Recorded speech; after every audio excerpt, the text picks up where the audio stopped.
First, I'm going to talk about aspects of UK militarism abroad. And the UK, this won't come as any surprise to any of you, is playing a central role in fueling conflicts and violence abroad, creating violence, chaos, and humanitarian catastrophes really all around the world. So first I want to talk about drones, actually. It won't come, again, as a shock to anyone in this room that UK militarism abroad is not just about boots on the ground and the sort of traditional wars. We're in a sort of state of endless war right now that's facilitated and perpetuated by a sort of normalization of the use of armed drones that's really rapidly increased over the past 15 years and especially over the past decade. Since 2014, according to statistics collected by Drone Wars UK, which does a very good work on this issue, since 2014, the UK has launched over 3,700 weapons from armed drones, the vast majority of them in Iraq and some in Syria as well. Officials describe drone strikes as this is a quote, "the most precise and effective application of firepower in the history of armed conflict." But of course, human rights organizations and journalists have documented that hundreds of civilian lives have been taken by drone strikes as well. Armed drones are more than just a new weapon system. Drones are also at the forefront of sort of rebranding or rehabilitating war itself. It's a kind of reconfiguration of how war operates. Through using remote-controlled drones as well as precision weapons, we're told that war is no longer the hell that it once was. And this narrative is really dangerous, actually, and we need to be very cautious about it. Not only does it obscure the casualties that are caused by drone strikes, but it also means that whenever there's an international political crisis, the threshold for war is lowered significantly. So press and politicians can just say, send in the drones, and there's no perceived cost to doing so. It's not about sending troops on the ground, it's just send in the drones. So it's lowering the threshold for war.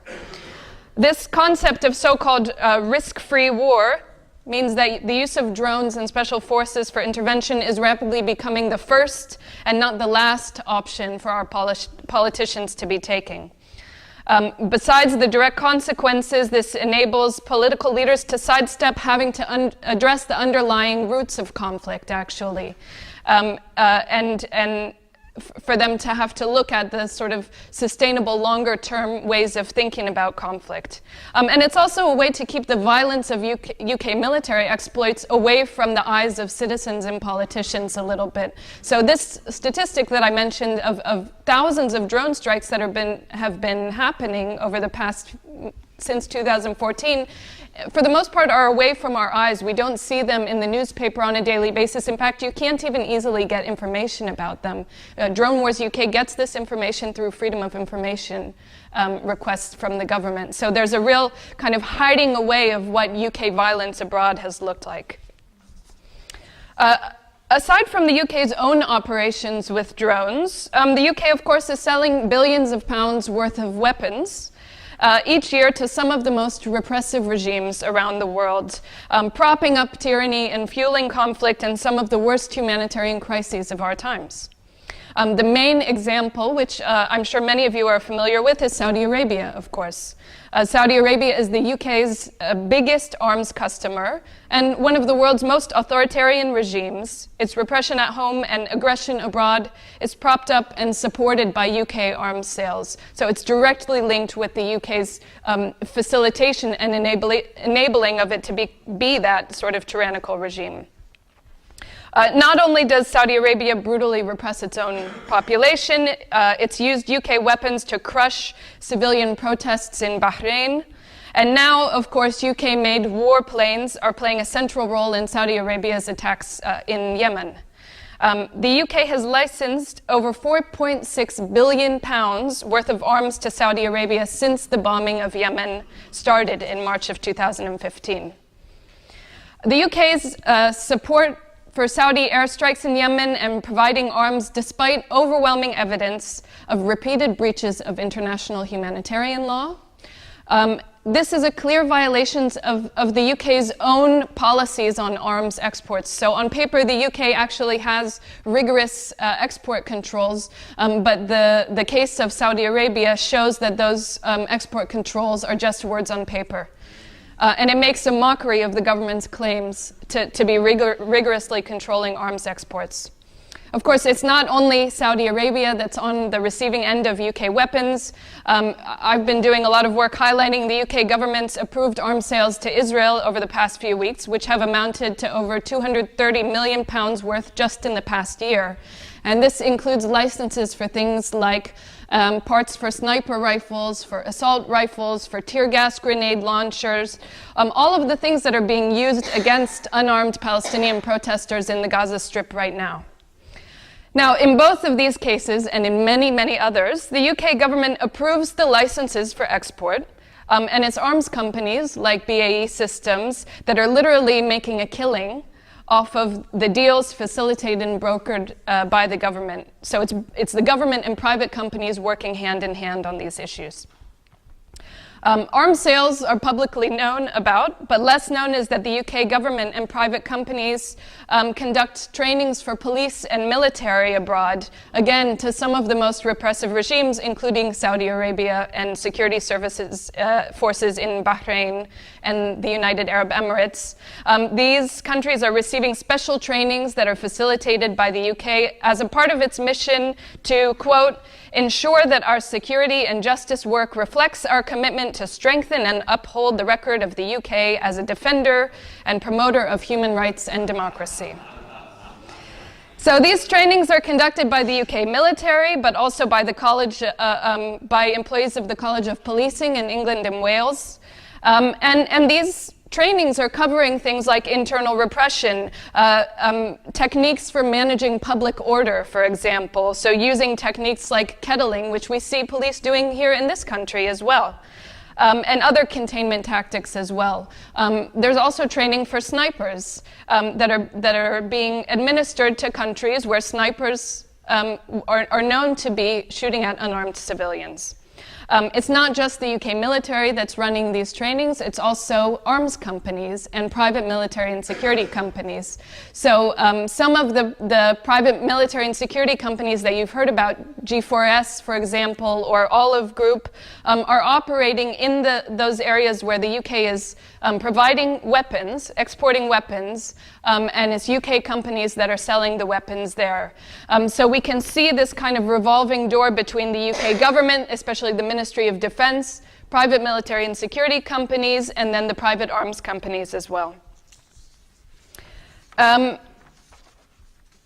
Increasingly also, so we have a sort of view, a very kind of dystopian view, I guess you could say, of sort of hidden wars, drone strikes, arms industry, and then in the international forums like the United Nations, which are far from perfect, but still an important place for the UK to be working together with other countries to be upholding human rights. The UK has been increasingly taking a sort of Trump approach.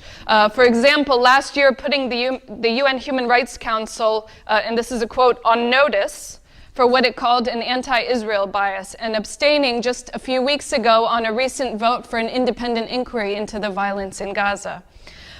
The failure to uphold and outright belligerence towards international bodies like the UN is a part of this picture also. It's the UK failing to enable accountability for the victims of violence abroad. So the bottom line, kind of from all of those pictures, is that the UK is playing a major role in fueling conflict abroad. And it's not that the UK has been sort of unwittingly used to do this. It's a policy. It's about UK maintaining its dominance around the world, strategic allies, and it's a continuation of the imperial practices and policies that have been in place in this country for so long. This militarism is driven by a hunger for power, for control, for influence, and for profits, for the companies that are involved in making the weapons and those that get employed in the aftermath to sort of clean up the mess.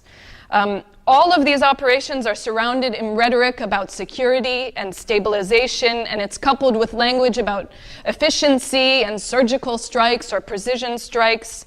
And it's designed to sort of obscure the reality and prevent us from asking what's really behind these wars and these military operations. But even more than that, it's designed to prevent us from asking the question about what does security mean? And when we talk about security, security for whom? Right? Are we talking about community security, or are we talking about a sort of militarized version of security? So that's where I'm going to turn a little bit to talk about the UK and how some of this language and logic has kind of has seeped into our institutions here. So there are people, of course, fleeing the war, the violence, the climate disasters, and the economic devastation that the UK is involved in, making their way here to this country. And when they get here, they're treated as criminals or risks that need to be managed, or security and stabilization risks or drains on our economy.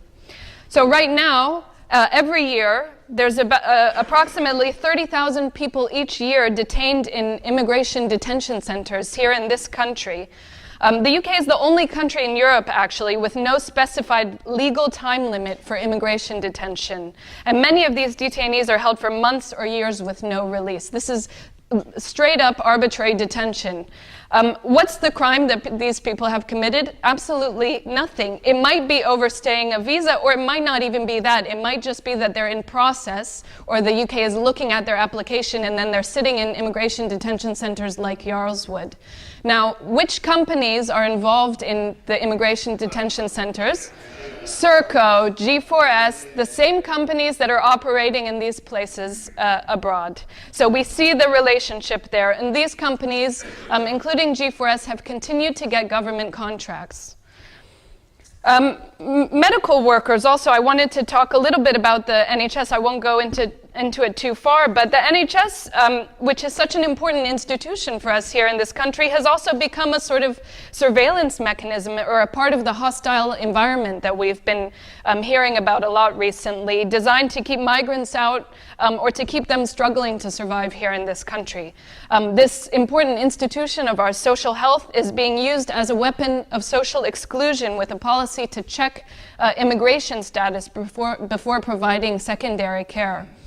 People in this country, and I have to say, as somebody who's come to this country from the United States, it's so important to see how people in this country have prided themselves on the accessibility of healthcare here, seeing it as a basic human right and not as a privilege for a few people. And right now that's being rolled back under the guise of economics, but underpinned also by a hostility and sort of fear-mongering around migrants. Our universities and our places of education are also becoming sites of surveillance, especially with the prevent agenda. So while universities are sort of cutting funding for social research and the humanities and privileging research grants that come along with arms companies, students are being treated as suspects, and especially when they're questioning UK foreign policy. The language of the prevent agenda is the same language that we see talking about the UK wars abroad. It's the language of security and risk management, and the kind of the false promise of preventing danger is really just expanding surveillance to all of our institutions. So the bottom line, it's the same private companies, it's arms or security companies that are involved in conflicts abroad, but they're also increasingly present in our institutions, in our society here, and they operate unregulated, basically. There's a revolving door between these and government departments, and security has become a sort of weapon, a profit-making endeavor for the elite, and a tool of political repression, rather than what it should be, which is a social principle that extends to everyone. So now I'll just use my last few minutes to talk about some sort of concrete policy suggestions. On the issue of drones and on weapons, we need strong regulations, much stronger regulations on the new technologies of war, but also on the old ones as well. So we should be banning killer drones. We've got a long way to go to get there, so we could start by having at least parliamentary oversight and transparency on how and when drones are using. Private military and security companies should be banned from acting in conflict zones, and we should be implementing binding regulations on them instead of voluntary codes of conduct. And that's something very specific that Labour could be taking forward. And of course, we should be stopping the arms trade with repressive regimes. Again, on paper, the UK has the rules in order to do it. If the UK's own policies were implemented, it would result in a de facto arms embargo on Saudi Arabia, on Israel, and some of the other repressive regimes that the UK is arming. It's not a problem of not having the laws, it's a problem of political will, and that's where Labour would really be important to take this forward. Just to say something about what Natalie was talking about of DFID and kind of having a sort of more comprehensive approach to foreign policy that includes DFID and the FCO and all of the other departments. I mean, right now what we see, we have a sort of inane policy where DFID is funding programs in Yemen, for example, to address the humanitarian catastrophe that's being created by UK weapons that are bombing the country. So it's as though the two departments act completely separate from each other, and development is seen as something sort of a depoliticized zone that's separate somehow from our foreign policy. And this is something that's taken up really well in the document that Natalie was talking about. It's the same thing in Palestine. I just sat in on a meeting the other day with some officers from DFID who were talking about putting in place economic revitalization programs in the Gaza Strip.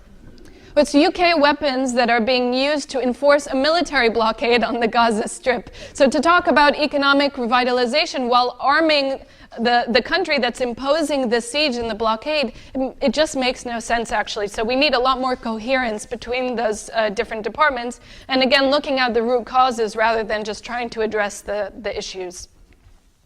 And then back to our society here, and I think a little bit of a challenge, I think, for Labour is to think about how some of these security issues come into policies that Labour is doing work around. So with migration, obviously this is a big issue for Labour, but one of the key things that Labour should be taking forward, and some people have talked about this, is ending immigration detention, actually. There's no reason why anybody, as a part of their immigration process, should be sitting in arbitrary detention in the UK. It's an absolute disgrace, actually, and that's something that Labour should be putting at the forefront. And also completely overhauling PREVENT. The PREVENT agenda is not only ineffective, it's really dangerous, and it's about seeing people in our society, in our universities, as threats or as risks, rather than building our social institutions in important ways. But I think the tricky things for Labour are going to be looking at the arms trade industry, so at arms companies and arms factories, arms manufacturing here in the UK, and also issues around policing. And I want to say again that this is where I think reframing security is really important. Labour should be really, really focusing a lot on thinking about how to seriously look at diversification when it comes to the arms trade industry. We need to take seriously the issue of jobs and jobs in the arms industry, but there's a lot of ways to address that. Again, it's a question of political will and not a question of the studies not existing. And actually, Unison has done a really useful study on, Unite, not Unison, has done a really important study on diversification and looking at the arms industry and how diversification could take place in this country. And one of the things that it shows, actually, is that there have been attempts, and they've always been scuppered by lack of political will at the top. It's not an issue of expertise or unfeasibility. So that's something that Labour should be focusing a lot on. And then with police, I think, again, this has been another one of the issues that Labour's been talking about a lot. But increasing the number of police on our streets doesn't necessarily mean more security for our communities, just like increasing UK military operations abroad don't mean more security in the world. So we need to be thinking again about root causes. So of course we have a very serious issue with violence in our communities and the rise of knife crime. That's real and we have to address it head on. But look at what austerity has done to our institutions like recreation centers, like education.